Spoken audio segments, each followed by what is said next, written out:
Greetings, everyone. One moment, the show is coming up.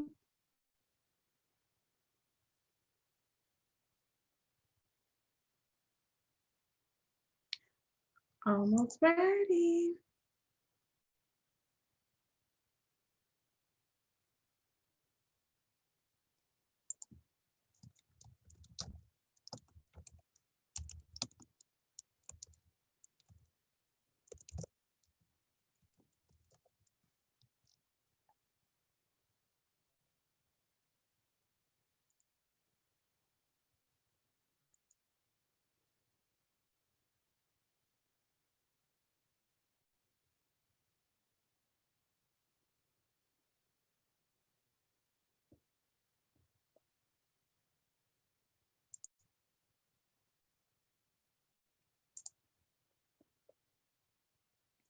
Aloha, everyone, and welcome to another episode of Between Brothers and Sisters. Tonight is Ladies' Night, and I have two lovely ladies that will be joining me momentarily.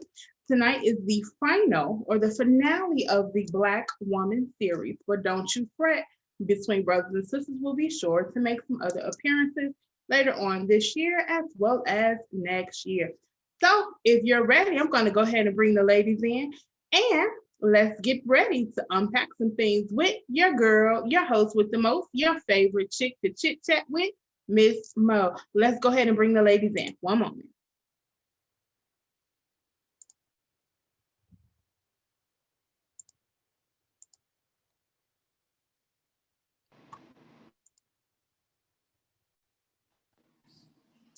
As I stated, I have two lovely ladies on with me tonight. We have Miss Catrice Miller, who is slightly upside down. I don't know what she turned around while we were on I pause. touched nothing. You're sideways. Okay, let me try something else. There you go.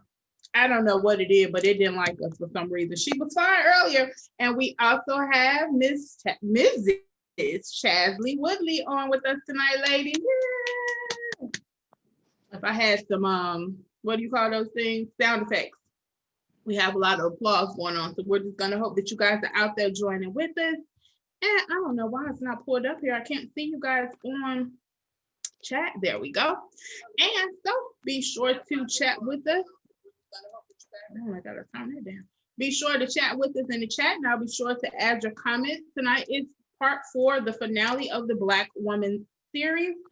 And we are going to go ahead and dive right in. And so we're going to kick it off by asking these ladies, as we have everyone else, who is the Black woman to you? Which one of us would you like to address first? Whichever one of you lovely ladies wants to go ahead. Since you started, go ahead. Okay, well, the Black woman to me has always been strong, decisive, knowledgeable, loving, resilient, almost resilient to a fault because we own every issue and we let we like to make everybody else feel at ease, feel loved, and sometimes we don't love ourselves enough. um, Especially in times like now, we really need to concentrate on us a little bit more. But the Black woman is a fighter, as we see Kamala leading, as we've seen our mothers and our grandmothers and our aunts lead. We just by nature are leaders. So that's what the Black woman is to me. All right, I'll be taking notes, y'all. So. I would have to agree with my co-panelists here. The Black woman is everything.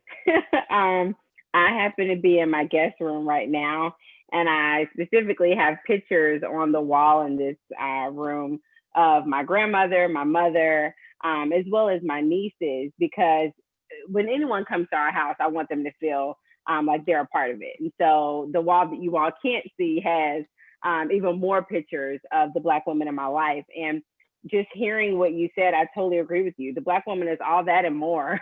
The Black woman is nurturing. The Black woman nurtures everyone, sometimes but herself. And so I think what you said is so key, that now Black women are getting to the point where we're like, wait a minute, self-care is important. I need a massage. I need to go walk. I need to take care of my health. I've always been taking care of everybody else's, but I need to take care of my own. And so she's everything. Like literally, when I think about Black women, I'm like, the list just goes on and on and on. Like we are daughters and sisters and aunties and nieces and workers and students. And in that, you know, we take on other roles, you know, as wives and caretakers. And we take other people's kids in and we raise other people's kids and we care for other people. But we definitely are fighters. I would say we're fighters. I would say we're leaders. And I would say we carry the load of a lot, including burdens, but also including people. And I think something that probably will come up tonight in our conversation is that I've heard a lot of Black women saying, I'm really tired of carrying a lot of people and not feeling like I get that back in return, especially when it comes to the Black man. Like, hey, you know, I'm carrying y'all, I'm on the front lines when it comes to protesting, when you all are being murdered by the police. But where are you all when we're murdered? Are you all on the front lines? Or you are protesting? So I feel like Black women as a whole, we always go hard for whatever we're doing. If we're in school, if we're working, if we're protesting, if we're carrying the load of somebody, we go hard for whatever we're doing. And so I would have to say she's everything. She's everything but God. She's everything. Oh, I love it. And we off to a good fiery start already. I was taking notes. Because as I say, you guys say things and I want to dig into them. One thing you said, Catrice, was how we own every issue. And I think that is, while it's true, it is one of those things that can become very detrimental to our spirit. You know, this is one of the things that helps lead to that overwhelming feeling that a lot of us find ourselves in. And then when people ask, are you okay? Because you got to take care of everybody else and keep going. We'd be like, yeah, I'm good. And it's like, that's something that I've been trying to challenge, especially women that I talk to. Like, are you really good though? Like, or is that just your automatic response to how you doing today? Oh, I'm good. No. But how are you really? You know, and I've been doing this thing where I tell people to take 10, where we got to really check in with ourselves about how good we are, because right now with so much going on, everybody has their own loads. And you may be your own team right now, your own circle, your own sisterhood, because everybody has a lot they're dealing with. This pandemic is new, it's real. We didn't rehearse for it, we didn't plan for it. We was like, we in it, move. But as women, especially Black women, you know, we're so resourceful. Like I remember stuff will go on around my grandmom's house or whatever, because everybody was living there. And you may not have had time to run out and get what you needed to properly repair it, but we was finna slap this on here until we get to the store. It was duct tape here, duct tape there. I remember at one point she had, you know, how they had that little green grass stuff in Chicago. Yeah. It's like that they put on the porches, and sometimes people get fancy, they get the black ones. It started lifting, and so they didn't have the glue to put it back on. So she had a piece of gray duct tape. She didn't care who saw it, who said what. It was holding that thing down, and the mailbox started leaning, and it needed to be rerouted in the wall. Had a piece of gray tape up there. It was like from the front porch to the back porch, there was an area or a room you can find duct tape holding something together. I was like, I bet duct tape didn't put this in the commercial, in this marketing plan, that we can duct tape your whole life together. But the funny thing was, you would have stuff rigged. I remember back in the day with the TV, you change the channel thing pop off. People had pliers, something go wrong with the antenna. You get foil, you got hangers. Like people got creative to make things work. And so when I had the call last week, that's what was so interesting is their perspective on the Black woman getting away from being so family focused. When it was one of those things where I told them, like, I want to ask y'all who y'all hanging out with, where y'all find these women at? Because the women I know or that I've grown up with, and those that I even talk to, when something go on, that is the gray duct tape. I'm good, because they know they got to keep going. And if I pause to talk to you about it, I just may fall apart. And this time my gray duct tape may not hold me together. So I thought that was really good. But what are some things that we can kind of do to or what are some things that you do to kind of help remind yourself that every issue does not have your name assigned to it? Well, I'm going to say that I am no different than those women that you just talked about. I don't, for the most part, I take those issues, especially when it has to do with my family, I take it to heart. Not that I'm trying to, rescue anybody, because that's not my job, but being supportive in sometimes to my own detriment. I can call myself out on doing that, and I guess it's out of habit, out of seeing that's what others in my life have done. They've reached out and they help, and I don't want to not help. I want to see everybody succeed. So there comes a point and a line that you have to draw sometimes and say, I'm willing to help up to X point. And then I got let you fly, little birdie. I got to let you try and do it on your own. I'm going to always be your cheerleader, but I can't pile your stuff on top of my stuff and carry, three more people's stuff. I've got to focus on me. Call that selfish, call it bougie, call it whatever it is that you want. But in order for me to continue to be supportive to others, I've got to take care of me. I totally agree. I I think self-care. it reminds me of, yeah, that is self-care. And it reminds me too of the quote, you can't pour from an empty glass. Mm-hmm. How can I give to you if I'm empty? I can't pour from something that's empty. And so I think for me, I keep that at the forefront of my mind, but I also know the season that I'm in. And I think it's really hard right now with the all the racial injustices, I would say, that are coming to a head, because we know that we've been dealing with them for years. But the racial injustices and everything that's going on, it's hard to not want to be involved in everything. Like, you're like, oh my gosh, these injustices over here, and look what's going on over here, and let me help with healthcare and like education, and everything is coming out, and so you're like, let me be a part of every single thing. And it's sometimes even worse when you put in the factor of social media, which I'm not on at the time because I always get off when my semester starts. But when social media is in play, it's even worse, because it's like, oh my gosh, it's a march over here, it's a rally, I need to go volunteer, I need to go do this. But I think I have to continue to tell myself, and what I do continue to tell myself is, I know the season that I'm in, and I'm doing what God has called me to do in this season, where I am. And I can't be everything to everybody. I've done that before. I've burned myself thin. I've, wore myself thin. I've done that. And so I see what happens when you try to pour from an empty glass, and how you give so much to everyone else, and then you're about to lose it. And so I tell myself that, I remind myself of that. Hey, you need to drink your water. You need to go on a walk. You know what I mean? Like, you're checking on other people. You're trying to be here, there, and everywhere. Like, you need to make sure that you're doing your work, because you're in school. And someone else has the time right now, and they're in that season where they can go to the protests, they can go to the rallies, or they can go write this letter and go meet with that person. That's not what you're called to do right now. And I think sometimes we have to know, where are you called to be? What are you called to be doing in this season? Don't get confused with what everybody else is doing. And so those are the two things I do. Don't confuse my season with someone else's, and then remind myself, like, listen, I got to pour into myself. And like Catrice said, if that's selfish, then whatever, but I got to pour into myself, because if not, I'll die, and y'all will keep living and go on to the next person. Sure enough. Even with that self-care, I did a event called I Remember Me, a women's gathering a few years ago, somewhere there. And Chasley was actually part of the panel that we had for that event. And one of the activities that I had everybody do was write down, I think it was three things that you were going to do just for you.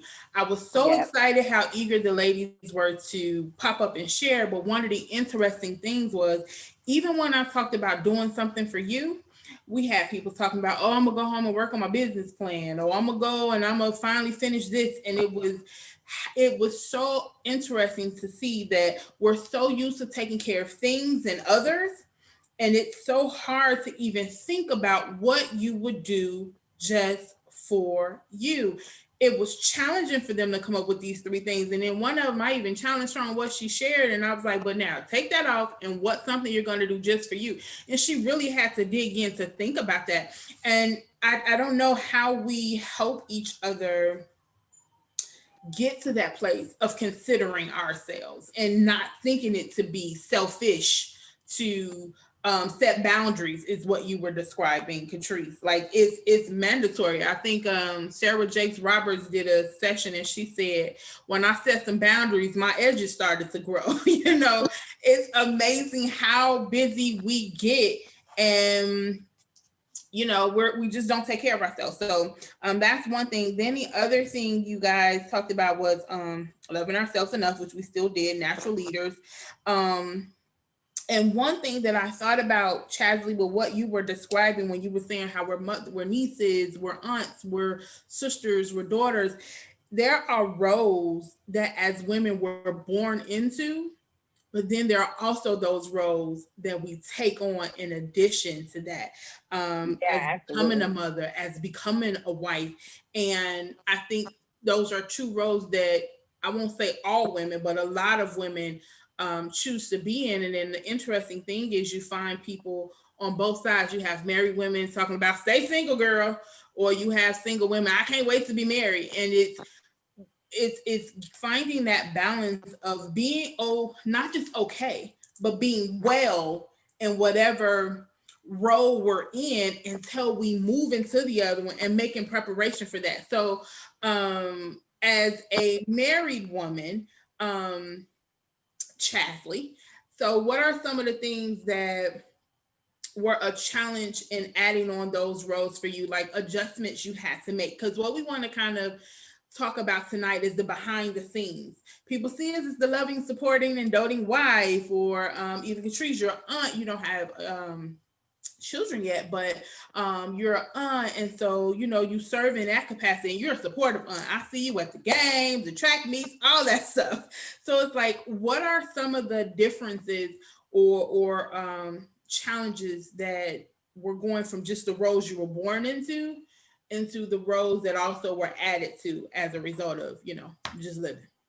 That's so true. And that's such a good question that I think I've had in conversations with a lot of women, especially friends, because they ask, you know, those honest questions like, okay, how is it? You know, what is it like now? And I would tell anybody, especially now after being married 6 years, I was super excited about being married, but it was so hard to go from being independent to now I have someone else. My mom was independent. I know this is probably the story of a lot of Black women, but my mom is a strong Black woman, very educated, always had her own everything. I didn't even realize, like, until I got a little bit older, I was like, Mommy, you had two cars, like both of those were your cars, and that was your house, and like that was your business. Like that's what I grew up seeing. Like my mom was just like it for me. My mom was like my Michelle Obama before I knew who Michelle Obama was, and so I was like, I love Michelle Obama, but I grew up with a Michelle Obama, and she was just amazing to me. And so I was like, yeah, I'm gonna have my own stuff. Like I'm gonna have my own car. Like even coming into the marriage, I had my own car. Like it was old. It was a '94 Honda Accord, but it was mine. It was paid for. I had no car note, you know. So it's like this is mine, you know. And when he met me, I had my own apartment. So I was like, yeah, I know how to, you know, take care of a house. I have my own apartment. I have my own room, my own space, and I have my own schedule too. Like this is what I do. I wake up, I do this, and also not even aside, you know, even aside from that, if I don't feel like talking, I don't feel like talking. And I just come home and I ain't got to talk to you until I feel like it. Like I was always the person that was like, if I can't talk, if I can't text, like I really just need that time to be quiet and be by myself. And that was okay because nobody was there talking to me.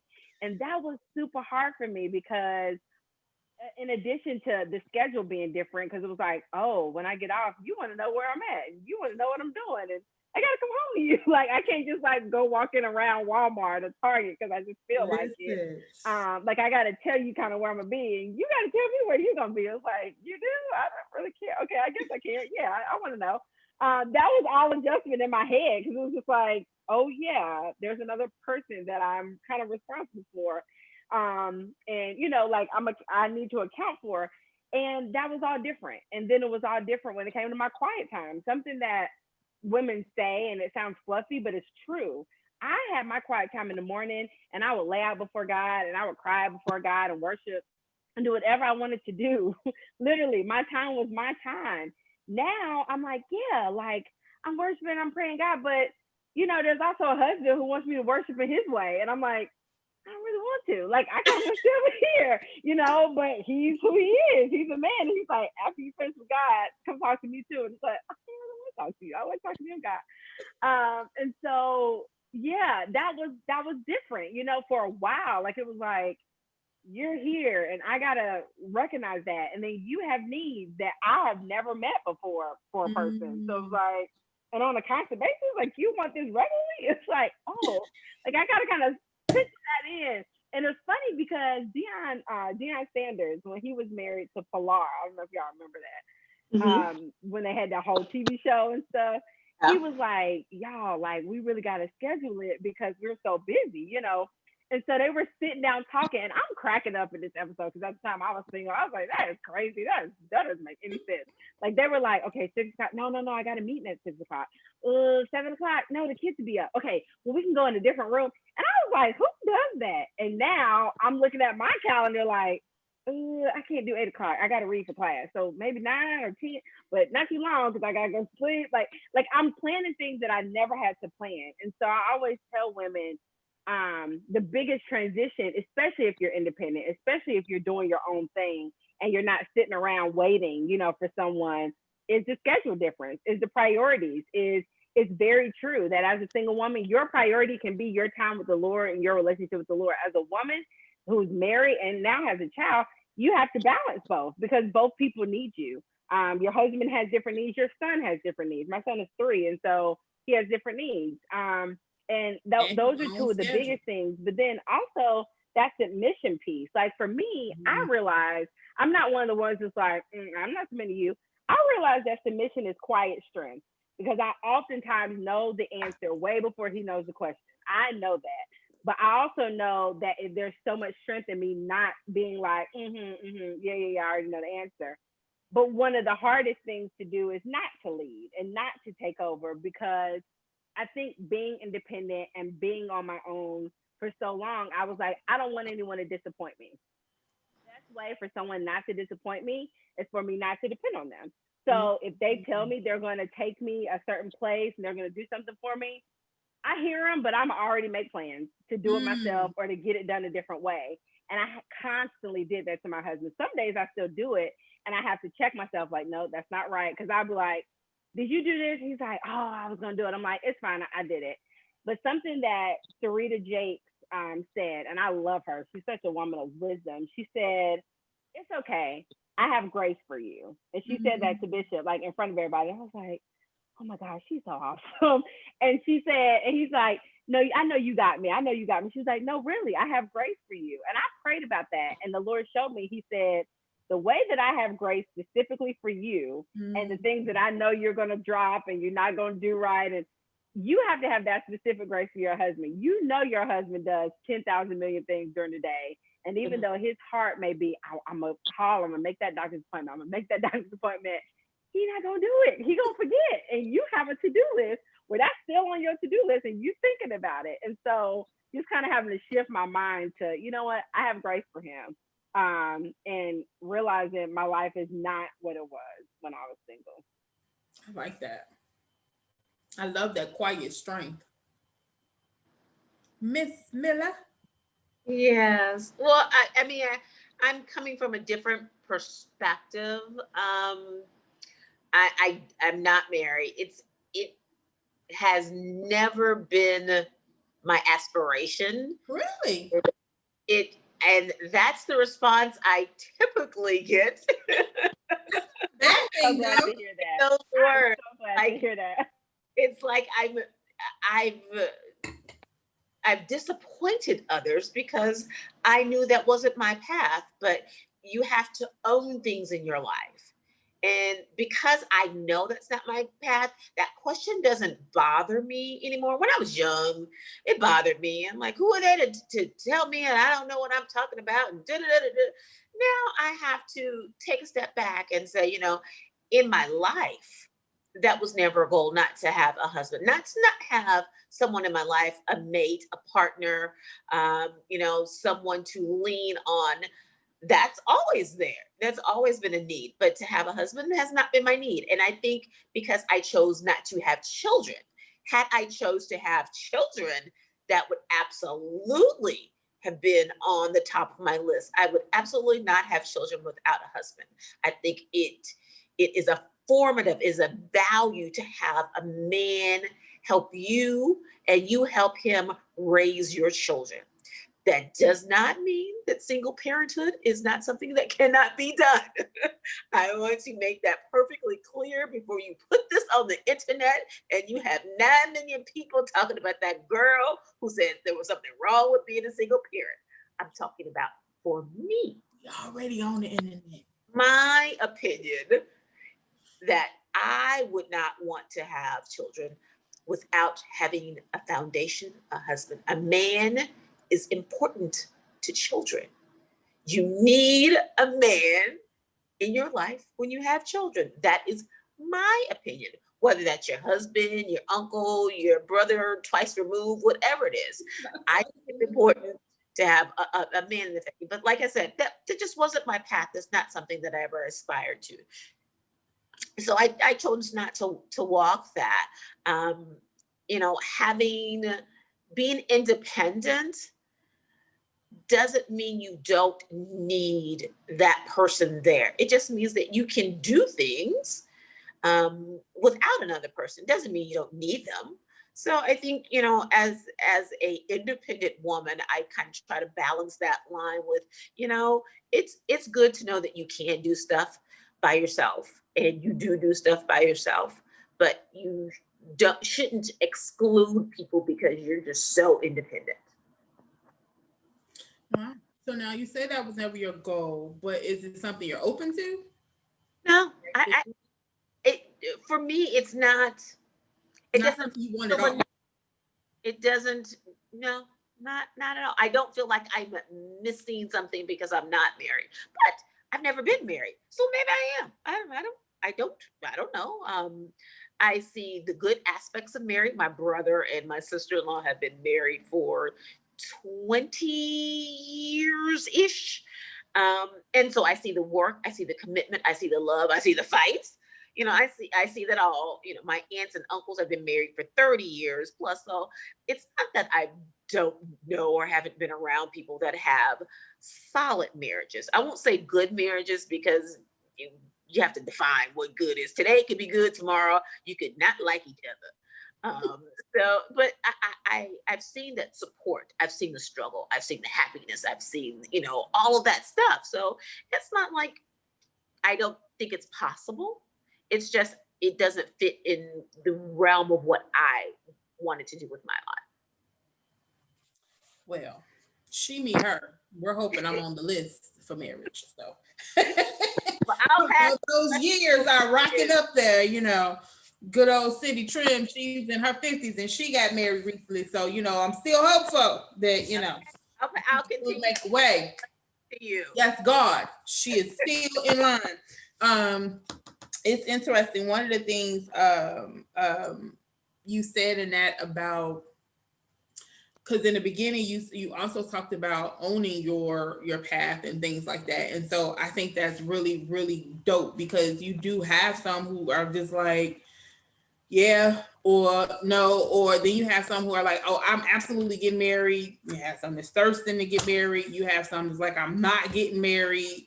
But then you have some that just say, hey, I'm doing me, and if it happens, it happens, which all are perfectly fine and I believe normal. I think more women are starting to get to that point of not wanting to get married for different reasons or whatever. I just want to make sure God understands that I'm not one. Okay, I think we're clear. And it was something you funny. You was like, you saw good marriages. Something on this day is good, and then on another day, I have a friend who wrote a book, and I think it's called "I Said I Do, but Sometimes I Don't Want to." And it's a short book, but it talks a lot about those times and those different things. So, and Chasley, you touched on submission, and you called it a quiet strength. I had wrote down submission to make sure we talked about it tonight, because last week that's kind of what they were talking about. Oh, women got a problem with the S word when it comes to submission, blah blah blah blah. I was like, I don't have a problem with submission. I say you do have something to do, and I said, and then some are just like me. You got to give me something to submit to, because if you out here cutting the fool, I'm not submitting to that. You crazy? You gonna come home and everything gonna be different. Like, you get it together, brother. Get it together. You got a grace period to get it together, or we gonna be doing something different. But I love that, calling it a quiet strength, because it isn't a thing of I don't matter, or I don't have anything to say or to contribute to this union. It just means, okay, you can take the lead, you can stand out front, whatever the case may be. But even in there, there's still a understanding of it's not a solo project. We become one, but we're still two in that one. And so it's not just you, or me. And it's not about my way versus your way and things. It's, let's figure out what's best for us. Absolutely. Yeah. And I think sometimes people take that scripture and they read it wrong. And they don't understand that the wife and the husband are submitting to one another. And so in that, I lead on some things and my husband leads on some things. I'm strong in the budget, so I lead in that area. I'm the organizer, I'm the Excel sheet. I'm like, we had a budget meeting today, which I'm glad that I'm still smiling, because I really don't like budget meetings, and usually I need like some time afterwards, because I'm like, oh. But I'm in a great mood today, so I guess that was a good budget meeting. But I say that to say, I lead those meetings. Now, granted, we're both talking, we're both looking at the accounts, we're both looking at the bills, but I lead that because I like to do it, but I'm also good at it. I did good at having a budget when I was single. My husband is good at project management. And so certain things, even when it comes to the house, like I love home decor, but I'm not going to necessarily execute every project I want to see. But I'm like, I want the curtains to look like this, and this is going to be here and here. And he's like, okay, great. And I'm like the visionary person. I'm like, I have this vision for the house, and I have a vision for this room. He's the person that's going to manage that. He's going to say, okay, on Monday, I'm going to work on this room. On Tuesday, I'm going to do this. And so we lead where we're strong. And I think some women, when they hear submit, they're like, oh my gosh, that means I got to be quiet. That means I can't lead. That means I can't. I'm used to being a leader, especially if you're a leader on your job or in your career, or just even in ministry. Like, you're like, no, I know how to lead. You mean I got to take a back seat? It's like, no, sis, I don't mean you got to take a back seat, because I lead on that budget meeting. Like, I'm in the front seat, and I'm controlling the steering wheel a little bit stronger than some people may think, you know. But also when it comes to gender roles, I think people got to drop those too, because we look at everything in our household as a team effort. I'm always cooking. Honestly, my husband cooks a lot more than me in the household, because I'm in school, and because I'm always studying, I'm always reading. I'm always either in class or in some type of meeting. And so he's the person who has a schedule that will allow for him to cook meals more than me. Sometimes I'm doing the laundry, sometimes he is. Now, I will say I'm not the person mowing the grass, but I could. And I'm also not the person taking the trash out, because I'm just like, it's two guys in this house. I just ain't taking no trash out, but I could. And so I always think it's good to just make that note. Like, you're submitting to one another. There are some things that he submits to me on that I'm sure he's like, I don't really want to hear my wife on this, because I want to go buy these pair of shoes. But I'm like, not today, because daycare is due. Daycare is this amount. This is more important than your shoes right now. So yeah, I just definitely want to make that distinction for sure. Yeah, I'll have to concur to that. While like I said, I'm not married. I've seen that in, my relatives' relationships, how there are some things that, the male people in my family, they lead because that's what they're good at. And then there's items that the females lead on because they are good at. I think the only people that have issues with the submission verbiage are those people who have issues within themselves or control issues.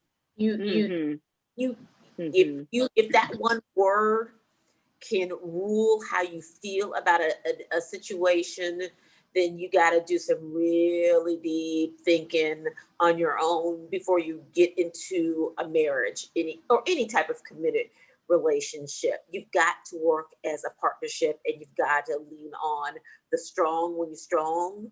And when the person is weak, they've got to say, yeah, not my thing. I'm gonna let you do it. Agree. And I like how you also said that, Chesley, about changing these gender specific roles. He take out the trash, she cooks. Well, I mean, I'm kind of praying that my husband is got an inner chef in him and really likes to throw down in the kitchen and knows how to make healthy meals taste good. Like that's my prayer. Let him really like to, get off in the kitchen, and I clean it. When you finish, baby, don't worry about it. You just go ahead, go lay down. You done cooked. I clean, because I cleaning is therapeutic for me. It's not a what I think of to be a woman's role or a man's role, because I've seen some men clean better than some women, and I'm like, yo, So for me, cleaning is therapeutic. So I don't have it. It probably wouldn't even be a discussion of who's gonna clean the house. I'd just be cleaning the house because I want to make sure that it's clean. I don't know how well you clean, sir. We may find out on the day that I'm tired, but on most days, I'm gonna go ahead and make sure this place is OCD ready. Another thing that I wanted to talk about. So we're talking about how I can't remember which one of you mentioned it earlier in the call about women being resilient. And it's like we know how resourceful and resilient she is. How much do we sacrifice to be her? Like, what's the true cost to be her, to be resourceful? And Catrice, I know when you talked, so maybe you did say it, maybe both you did, but I know Catrice, you was saying we're I can't remember how you phrased it, but we do it to a fault almost. And I want to know, like, what are some of the things that we sacrifice to hold it together for everyone else and for everything? Health. I think, just overarching our mental health. I mean, there's only so much people can take. There's only so much duct tape, as you said, that we can use to hold our lives together. And some of us are, 99% done with the role that we're given in our lives, and just holding on by the frayed edges. And we've got to learn how not to do that. And it's hard. It's hard. It's so ingrained in who we are and what we do that we make it better for others, that, getting out of that pattern of self-destruction is very difficult. Now, you say that it's ingrained in us. How do you think, like, where did this invisible memo come from that we all seem to read and take in? Like, how did we become these women? We just got it from, I mean, if you look at the line of women in your family, they all did it. So they got it from their mothers and their grandmothers. We got it from our mothers and grandmothers. And so it's a generational, God, I hate to call it a curse, because teaching one to be strong and independent shouldn't be a curse. But I can't, I mean, the strongest woman that I've ever met was my mother. So, and I know that she was strong because her situation required her to be strong, but she learned how to be strong from other strong women in her life. So, and she, she sometimes she would pack her feelings in and keep it moving and, put the walls up. But that was a learned behavior. It wasn't who she was authentically, but she made it, and that's how she survived. And I think I've learned that. I put walls up at times to help me survive. I know some of my friends that do it. Heck, all my friends do it at a given time. So I think it's just something, it's a learned behavior, for the better or worse, that we all kind of lean on and lean into in our lives.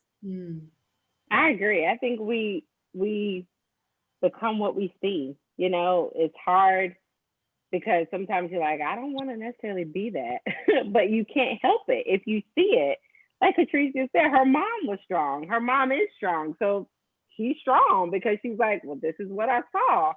We can't help but sometimes to just become what we see. And I think generations and generations and generations, going back to slavery days, when the women were doing dual roles of trying to do what they had to do, raise their children. Is my husband gonna be here today, gone tomorrow? mental health, like all of those things going on all at once.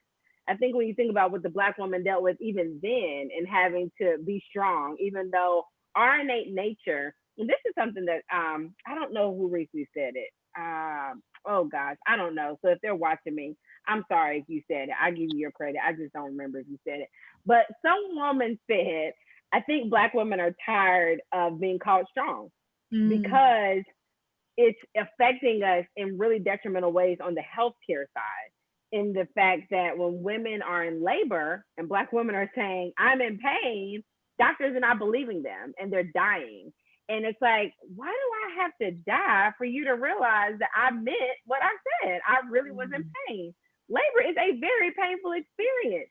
And I think it's sad because it's even transcended into healthcare that it's like, oh, well, a Black woman can take anything. And it's like, yeah, we take it a lot, not because we were born to, though. We were born with the same soft, feminine, gentle touch as a white woman. Although y'all don't see us that way and y'all don't see us with the same fragility, we have it. We're very fragile. We're very emotional beings. But I think what Catrice said is 1,000% true, and that we have had to put up walls and barriers to protect ourselves. Because it's like, okay, I'm fragile. You're not seeing that. Okay, here I go. I had my hands up saying I'm fragile, but now I'm putting claws up because I have to defend myself, because now you don't understand that I'm fragile. So now I'm about to give you the business. And it's like, okay, oh, she was strong. Oh, she had attitude. It's like, no, I was fragile and I was hurting, but you didn't understand that I was fragile and I was hurting. So like any human being, I did what I had to survive. And if that meant surviving you and surviving that attack and surviving this hurt, I'm doing whatever I got to do to survive. But I've seen it over and over and over again from generation to generation. The women just become what they see, and women see ways that, okay, I saw in that moment, my mom wanted to cry, but she didn't. I saw her wipe her tears real quick, or I saw her not cry at all in front of me, and she just kept going. So we do it. You know, we either don't cry, or we wipe it real quick, even if it's just symbolic. Yeah, whatever we need to do symbolically to say, okay, I know I'm feeling that, but I got to keep going. I think we see it and we become it. Yeah, 100%, 100%. Wow. And it's interesting that you both touched on the thing about building up walls and to protect ourselves. I think we also sometimes build them up to protect ourselves, and it ends up being a thing where we protect ourselves from ourselves at times. It's kind of like we shut ourselves out from how we really feel, because if you, depending on how strong your walls are, like you said, so I'll go from my hands up to my claws, but some of us never get to that claw moment when we're going to claw out. We retreat, and so we lose touch with ourselves and who we are. Even though I remember me thinking it was about rediscovering your voice, because sometimes the hits and blows you take in life keep telling you to shut up. That's not what they're saying, but because of the response you get from releasing your voice or sharing your truth, you like, I don't want to deal with that anymore. So you start to shrink and shut down, you know, in certain situations, to the point where one day you look in the mirror and it's like, who is she? Like, you're afraid of life. You're afraid of going outside. And when you look at everything that's going on, I had a friend who shared about when the George Floyd was killed, her concern and how it created a space for her mentally about her son every time he will go out of the house, and a concern for him coming back home. And during that time, she kind of retreated from everything and everybody, because that was so consuming, because he still had to live life every day. And living that life meant sometimes being on the other side of that door. I can't be with you everywhere you go. And so, you know, it was a really stressful time for her at one point. And I think that's something else we do sometimes, is like when life gets heavy and weighty, we shut down. But it's like, that can be dangerous, because if you shut down too much, it becomes harder and harder for people to reach you and help guide you back out of that place. And if you seclude yourself and nobody knows what's going on, because there's so much going on with everybody else, then it's like you're really out there on that island all by yourself and nobody even knows where it is. And the longer you stay in those places, the harder it gets. It's like the darkness, depression. like depression is a very powerful thing, and sometimes some of us are depressed and we're still functioning. So you like, oh no, I'm good, I'm not depressed. It's like, yes you are. You're exhibiting 50 million signs of depression, but because you still have that resilience that I gotta keep going, you're not breaking down, you're not balled up in a corner yet crying and rocking, so you think you're good, but it's like you're not. Everything about your behavior says you're may not be dealing with it or facing it, but you're in a level or phase, a space of depression. So it's like you can't confuse it with because I'm still functioning, I'm not depressed. It's just like you have functioning alcoholics. They're clearly an alcoholic, but they're still able to function while doing it. And some of them, if they go sober, it's like their whole life finna fall apart just because they were their body, their life has become so used to this alcohol intake that they start to rely on it to function or to live. And you take them off of that, and it's like now they really sick. You know what I mean? I think as Black women, we need to learn how to say that I'm in pain. And that's a very, very hard thing to do if you've never done it. It's almost worse than probably skydiving or jumping out of a plane. You're more afraid to say that I am hurt, I am in pain, and to share that vulnerability with others than anything else in your life. I think it's okay, and we need to know that it's okay to have that moment. You know, there have been times recently when I was just so sad. And so I had to take a minute to be okay with that sadness and work my way through it so that I can make it to the other side. But you got to allow yourself that opportunity. And if you don't, it just eats away at you. It makes that period of depression or sadness or anxiety, it makes it so much worse and so much longer. When if you take even a day, I'm just gonna be sad today because that's the way I feel. Tomorrow is going to be that much better. I think that is so critical and key and true. I was talking to a young lady, and I think this is another aspect that kind of puts us in that place where that, no, I'm good conversation, that automatic response comes from when we're a woman of faith. And so it becomes this thing where it's like, I can't, if I believe God, then I can't complain. I can't allow this to bother me, or I shouldn't feel this way because I know God is going to do this. Yes, God is going to do that, but until He does that, this thing still hurts.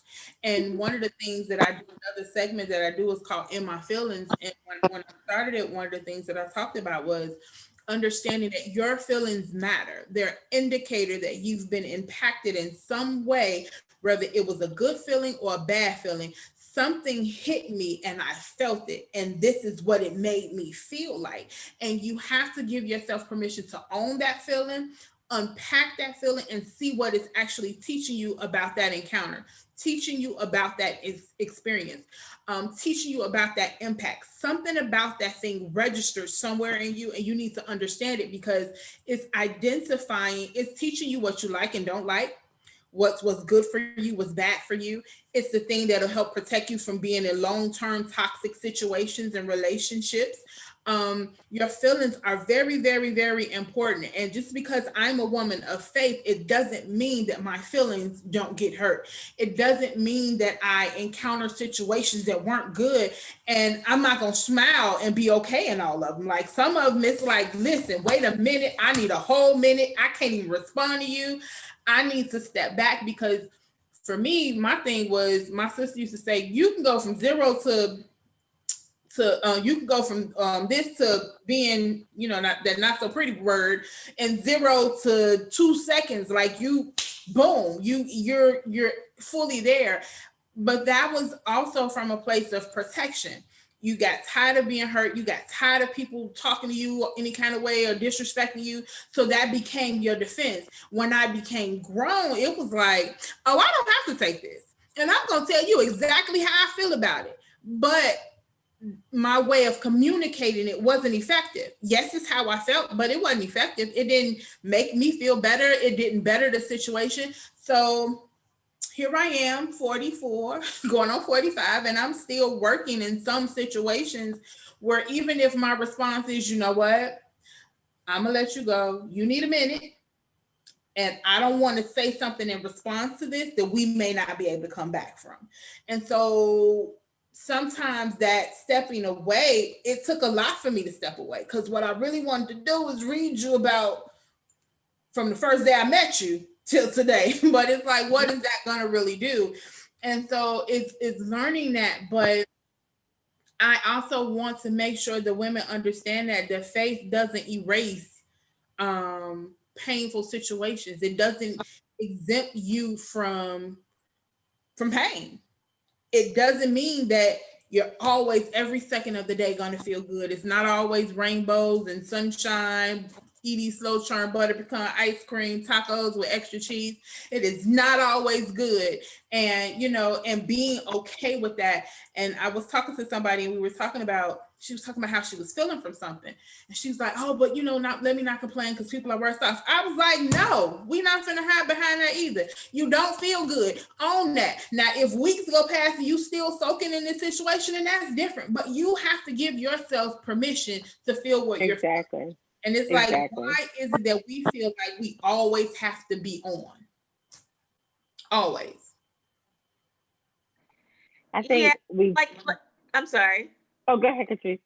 I was gonna say, just like Chelsea and I said before, it's just a learned behavior.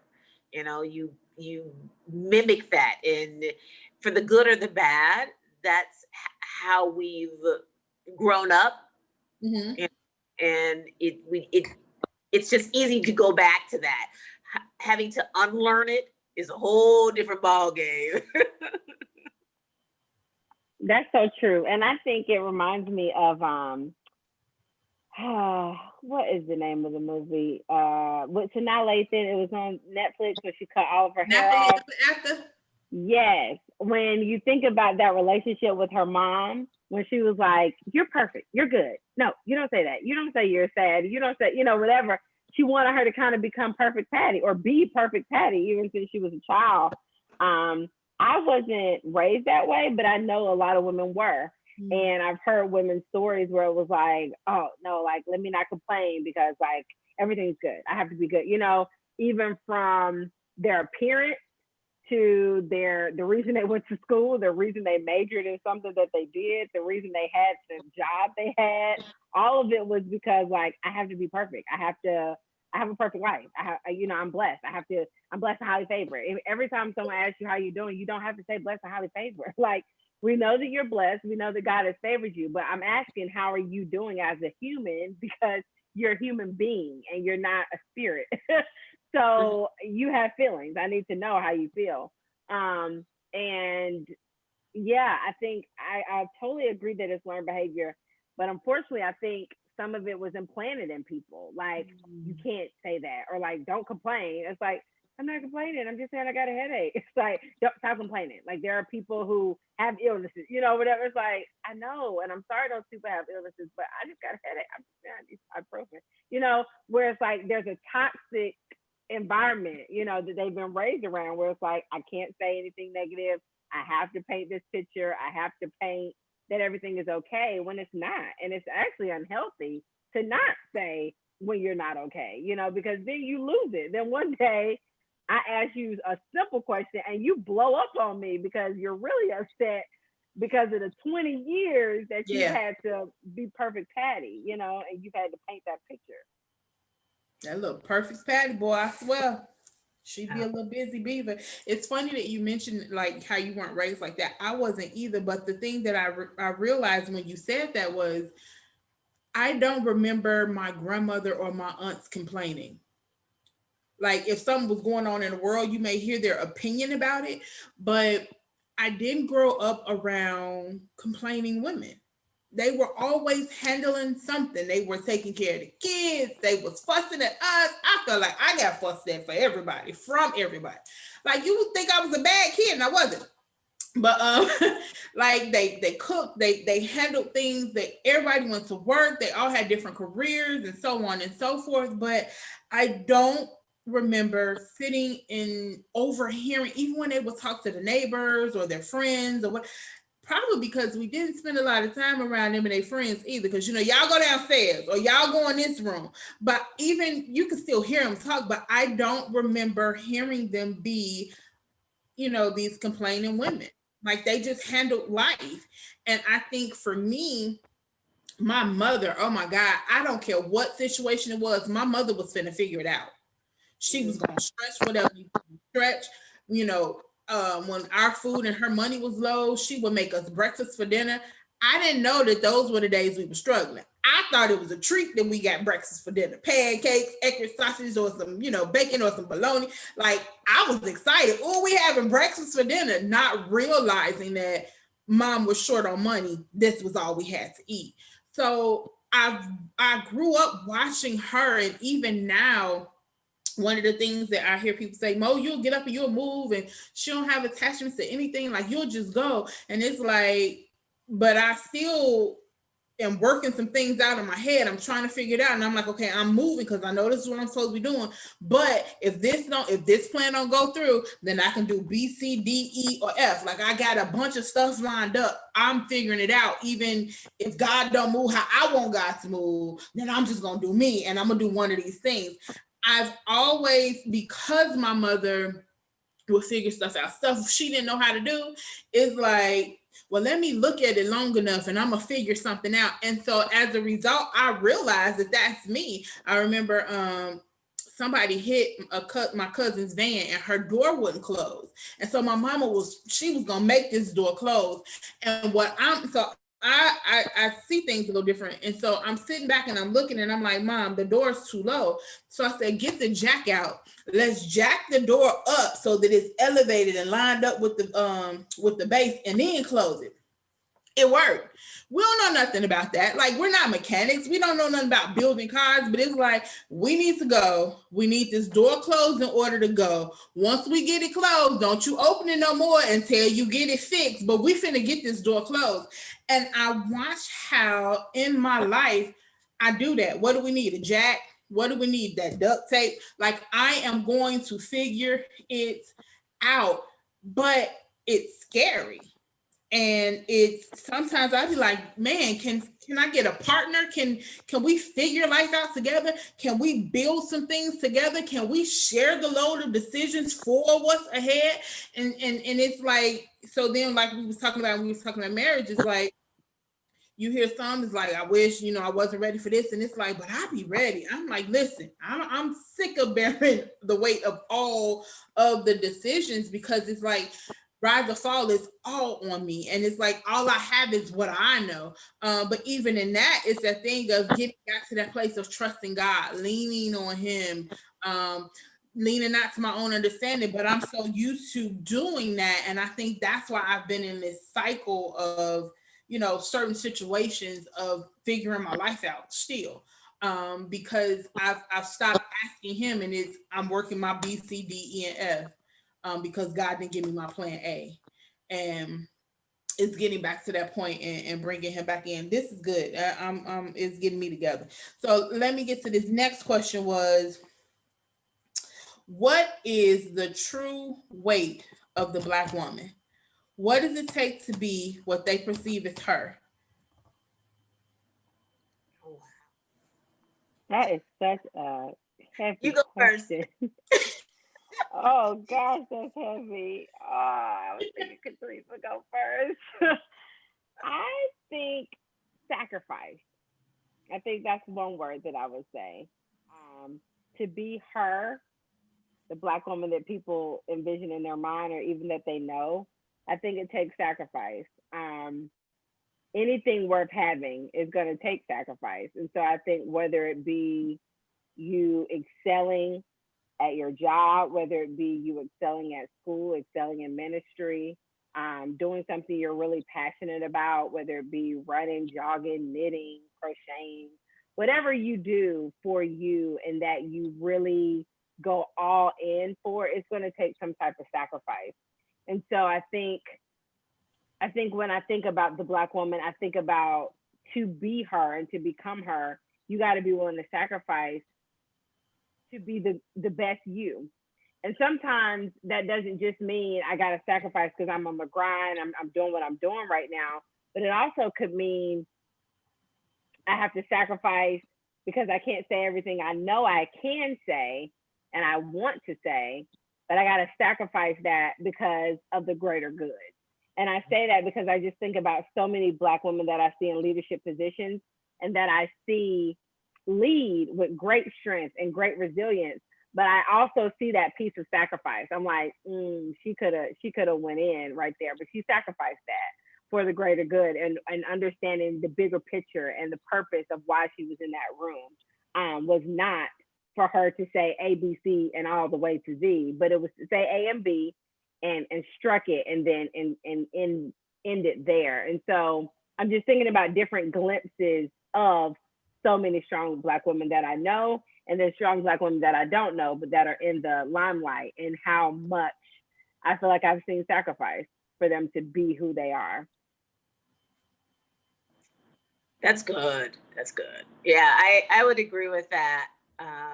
You know, a lot of the women that I know as well have done a lot of sacrificing personally, professionally, heck, even spiritually, in order to make a way. I would say for me, describing her would be the ingenuity of Black women. How Monique described how we're gonna make it work. I don't know how. We always find a way to do whatever it is that we truly want or need to do. By hook or by crook, my mother used to say. So we're gonna make it work. And you know, I think that has helped get us through some really tough times and some really tough circumstances, knowing that, okay, let me take a beat. I'm gonna get this together. I'm gonna make it work. You know, I'm gonna make $1 out of 15 cents. You know, and just keep going with it. I've never, all the Black women in my life, they've never quit. Hmm. You know, it might not have gone the straight line to get to the path that they wanted it to be, but they got there. It might have taken 10 years, 15 years, 20 years, but they got there and they learned so much and they were willing to share that with me and others on how to, you know, I stepped in that hole. Make sure you avoid that hole. Or I did this, it worked out well, you know, give it a try. So I think, you know, we're just creative people. We're gonna make it work. All the new businesses that you see, you know, Black women starting nowadays and just doing their thing is just phenomenal to see. I love it. I want to touch on a couple of things. One, because we've talking about the sacrifice, and I know over the years the different things that I've seen people sacrifice. You have some who feel like they sacrifice family for their careers. Some sacrifice their careers for family. You've heard them talk about they sacrifice their careers for, you know, their husband's careers at times, depending on what his path was. And even when you talk about that thing with ministry, I feel like at one point ministry felt like for me, well, you said spiritual, but one of the things that I felt like ministry started to feel like bondage. Um, and I think it was because of how I viewed it, how I needed to position myself to make sure that I didn't disgrace the platform that I was given, because I wanted to maintain my ability to be an effective witness.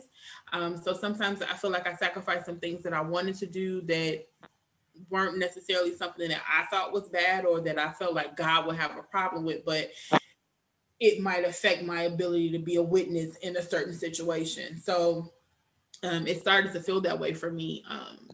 I don't know. Actually, I'm going to do another series on Married to Ministry soon, and talk to different women in ministry to see what their situations were like. But I love the sacrifice. One of the comments I got in when we were talking about when I share how I didn't see women in my family complaining, one of them said, I can't recall the women of our family complaining, but I also can't remember being taught to deal with moments that weren't the happy moments. And I don't know, I don't really know. I don't even remember seeing my family sad. Like, there were situations that happened, like, unless it was a funeral or something, but we didn't have a lot of funerals for a huge span of our life. And then next thing I know, people just dying. But I don't really remember seeing the women in my family broken, even though they went through things.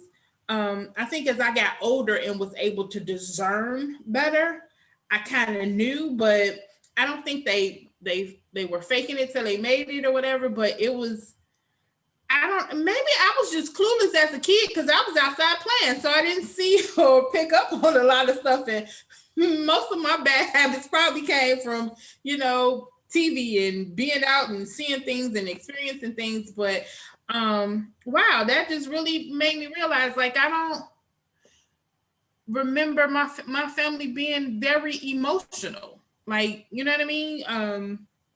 I can't remember catching any of them crying over anything other than at a funeral. But I know life wasn't easy for any of them. They all had heartbreaks and um, disappointments. Like, that. I remember when these things happened, but they just kind of kept moving. And I think I kind of do that sometimes too. Like, I have my moments when I'm alone, but even then it's like I give myself that moment, but I got to keep going because I got stuff to do. But one of the other, what was the other one? Because it was a question. Oh, Catrice, you said how you never seen any of the women in your family quit. Was there ever a point in time for either of you where life got so weighty that you were this close to just giving up? No, I don't know how. I don't know how to quit. I just don't. There have been times where I said, "Do I want to? Hey, this is not working, but I've got an opportunity to do this." I've done that, but to just throw my hands up and just say, "Oh, the world is going, is so unfair, and I can't do anything, and nobody cares." No, no, it's not my makeup. It's not Mhm. my base. Um, I come from, like I said, strong women and survivors and people who move mountains, or at least in my eye, they moved mountains. So um, I didn't know how to do that. I will say that I'm lucky in my life now that I have people that are supportive of me. I can go to them when I'm having those moments. I have some incredibly um, close, I don't even want to say friends, I'll say sisters, who I know I can call at the drop of a hat. I might not have talked to them for 6 months, but they would be there. You know, you know, Sonia will fly from North Carolina if I call her right now and say, I'm hurt. I need you here with me because XYZ. She's here. So I think it's important that we have those people in our lives that we can count on and who can prop us up or even tell us snap out of it. What is wrong with you? You've been in that funk for way too long. You know that you can do XYZ. You know you're better than that. You know, get yourself up, dust yourself off. I'm here. Let's go. Let's do this. I'm on your team. Yeah, I think for me, I've never had a moment where I wanted to give up, but I've definitely been tired. Mm-hmm. And I've been to the point where I'm like, not just like, oh, I'm tired, I need a nap, but like I'm tired, like I'm done, like there's something else. And I think that's the thing. What Catrice said, like I've always in my mind been like, God, there has to be something else. There has to be a different way. this isn't it because I'm tired. I can't give any more to this situation or this path. Like there has to be something else that you have in store, or that you have for me. Or even just tired and frustrated to the point where you're just like, I just need a minute. But I've never been to the point where I just want to give it up or give up, because I think like Catrice, I don't have that in my makeup to give up, because I just know wholeheartedly and I just really trust and believe that God is going to see this thing through to the end. That I'm just like, I can't see it all the time. I don't see the light at the end of the tunnel all the time, but I know it's there.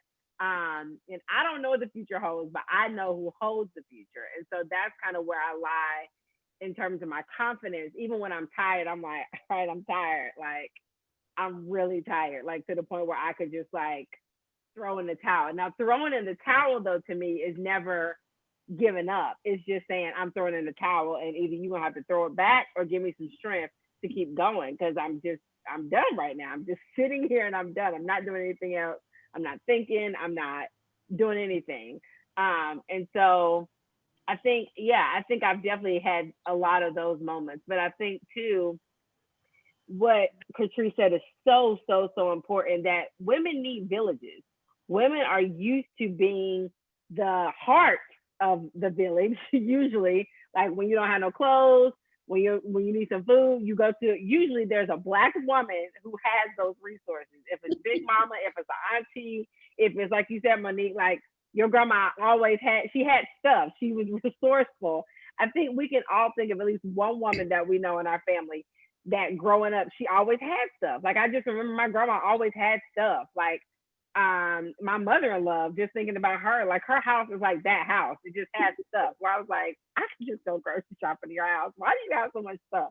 And I think we've been that for years. We've seen that for years. The Black woman kind of being the heart of the community, the heart of the village, the resourceful person. But we need that village ourselves. Every woman needs their own village of sisters and real friends who will get you out of a pit, who will say, girl, keep going. But who will also remind you of who you are. Like there's definitely times where you need to talk to your girlfriends and they need to remind you, like, girl, do you know who you are? Like, let me remind you of who you are. Let me remind you of what you're capable of. Because you know it innately, you know. But in those times when you're tired or you're hurt or you're whatever, you're just like, I don't see it right now. And I think sometimes the encourager often needs the encouragement the most. Because I know for me, I'm the encourager in my friend group. Oftentimes, I'm seen as the encourager. I'm trying to encourage. But I'm like, yeah, it's okay for me not to always encourage. It's okay for me to need encouragement, and to receive that encouragement. So, yeah, I think we definitely need that village. We definitely need that village, and we need to utilize it. If you're hurt, if you're sad, if you're stressed, if you're tired, like reach out to that village. It's okay. For me, I've had those moments where it was like, okay, I'm done. I just wanted, I don't want to deal with this anymore. And so for me, that thought scared me. And what it did was it pushed me into, let me send out an SOS. We need to circle the wagons. This is what I'm feeling like. My overwhelmingness is I'm tired. I have nothing left to give. Like, I don't want to be here. If this is what this is going to be, then I'm done. Like, I've done all I know to do. I remember one time it being so weighty. I didn't have it in myself to end it. So I prayed and I was like, look, God, you either going to change this or I don't need to get up tomorrow. And I remember waking up that next morning being mad at God for waking me up that morning. I'm like, well, maybe the situation changed. Nope, everything's still the same. And it was like really having one of those moments with him. And it was just, I just remember being balled up in the floor, crying out to him. And I can't even tell you most of that situation, some of that situation is still in place.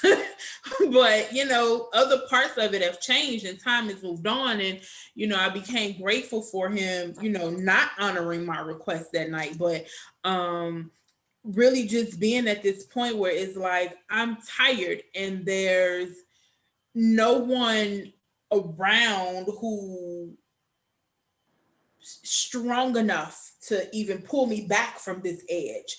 So it's like, okay, God, but I don't have enough strength.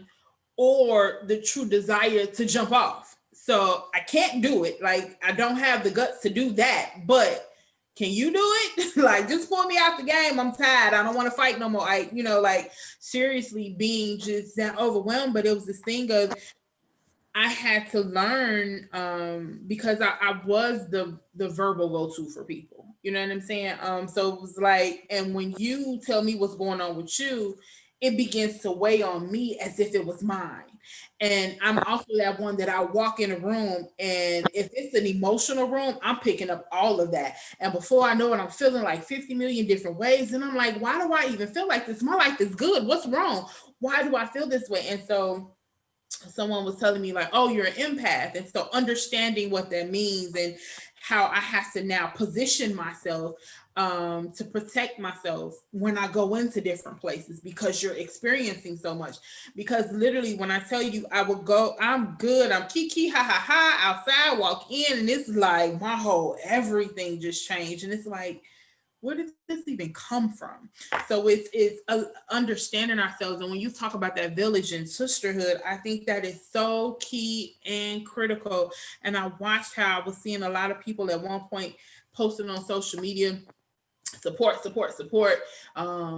new friends, I'm deleting and this. And I'm like, yo, when sisterhood becomes about my attendance at something you're doing, or viewing something you're showing, or if that's all sisterhood is for you, then I can't be a part of it. You know what I mean? Right. It's, Right.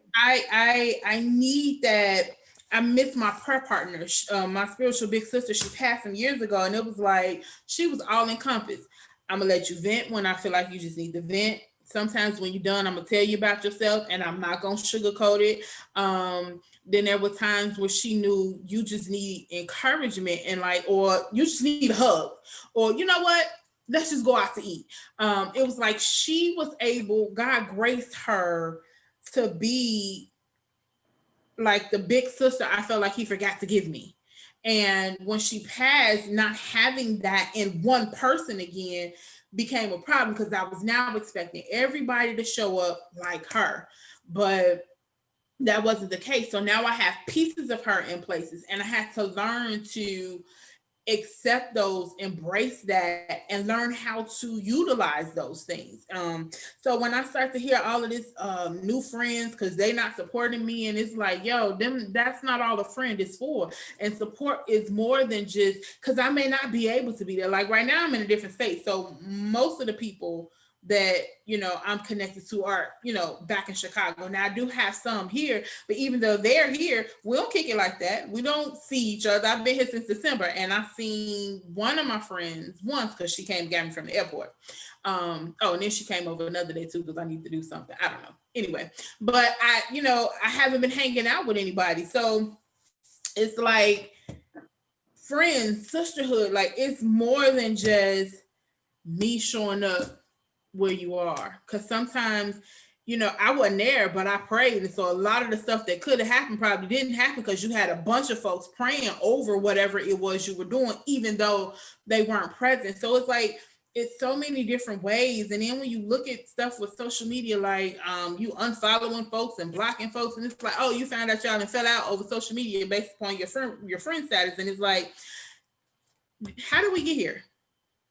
How did we lose the value in what that was? I don't know. I think that's something we gotta really deal with. But the other one, because we're gonna go ahead and wrap up, I'm gonna ask this, and then I'm gonna give you guys the floor to share anything.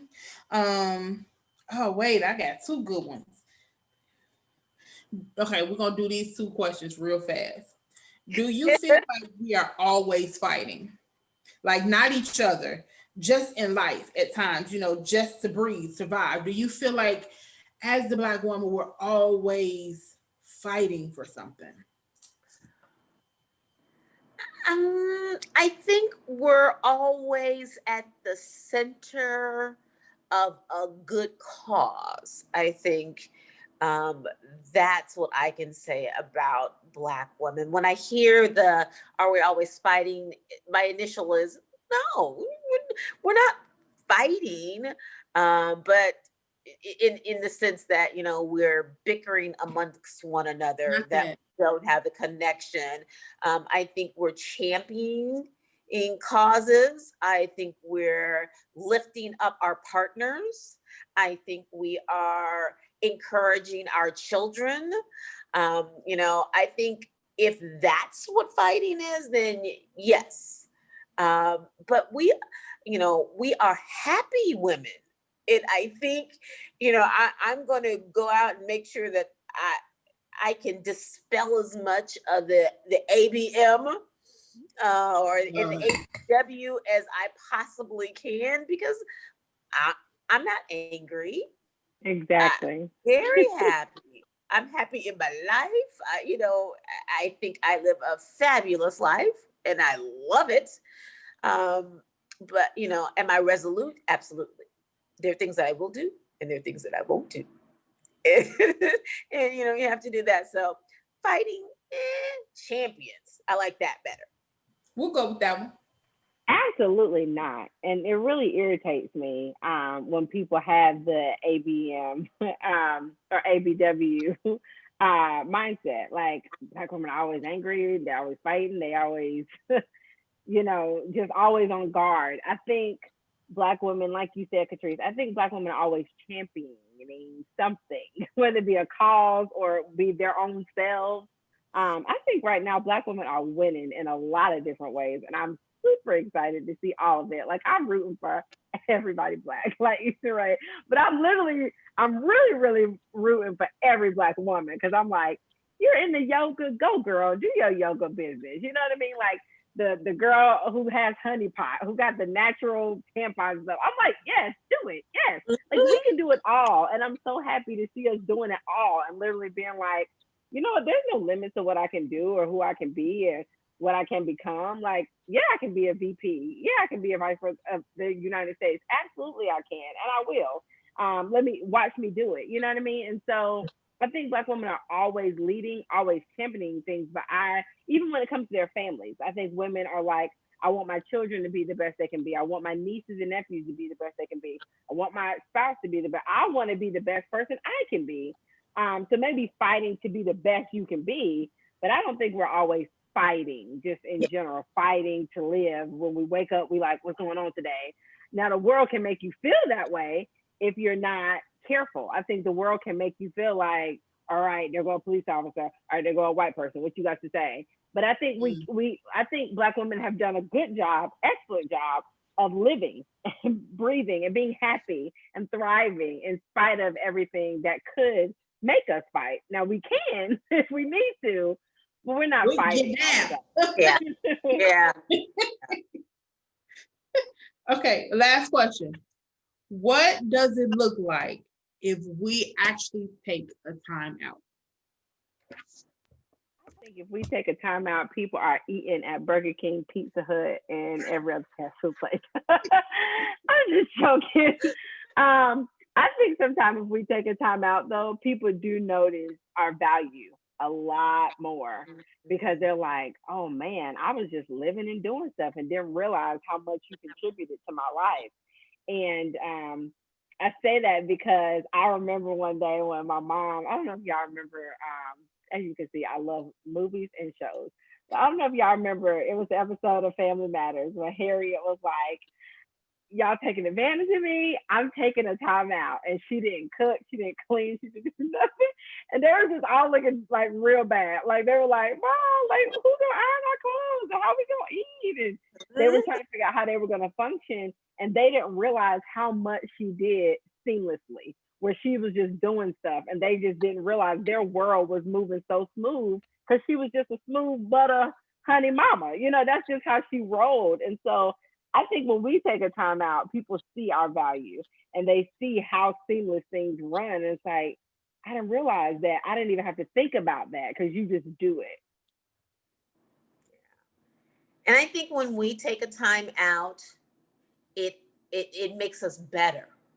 We think that sometimes if we just keep going and going and going, we'll get everything done. And, they can't do without me. They can't do without me. They can do without you for 5 minutes. They can do without you for an hour. So You can read a book, meditate, sleep.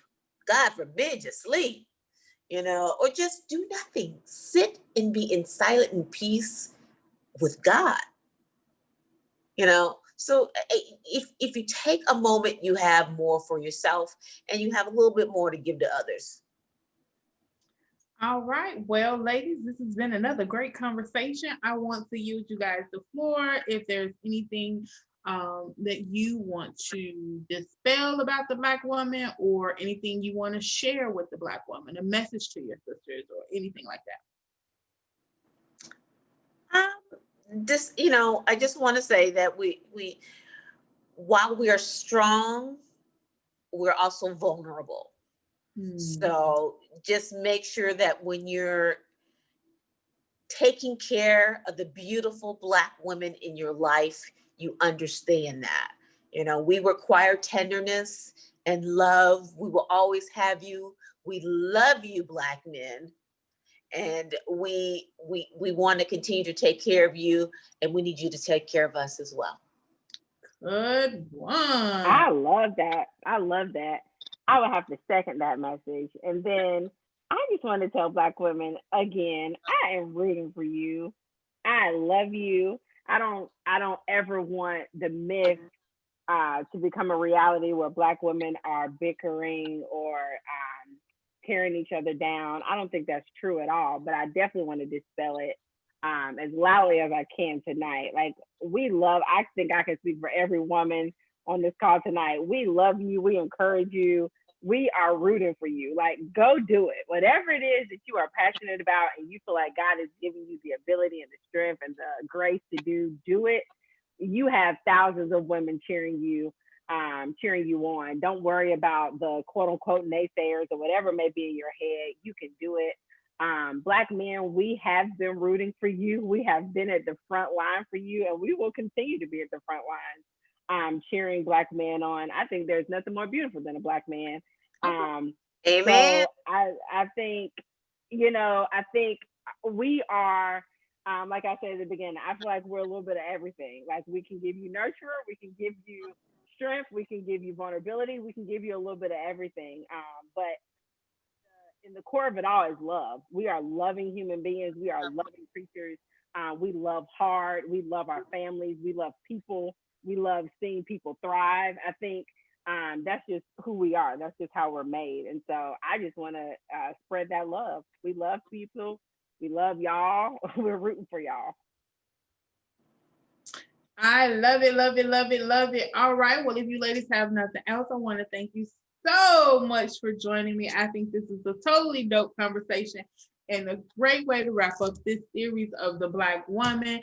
Thank you guys for being a part of the part 4, the finale. You made it awesome. I love your insight and all of that good stuff. So I'm going to go ahead and I'm going to wrap it up from here.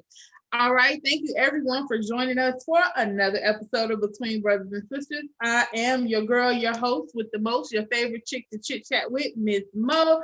And you've been watching this with my homegirl, Chasley Woodley and Katrice Miller. We hope you enjoyed the show.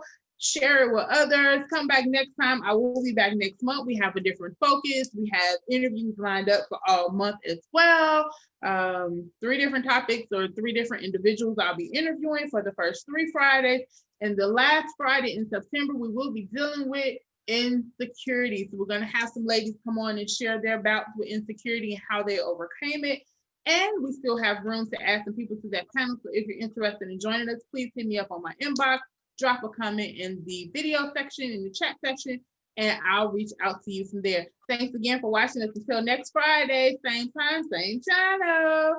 Keep it kingdom. Good night, everybody.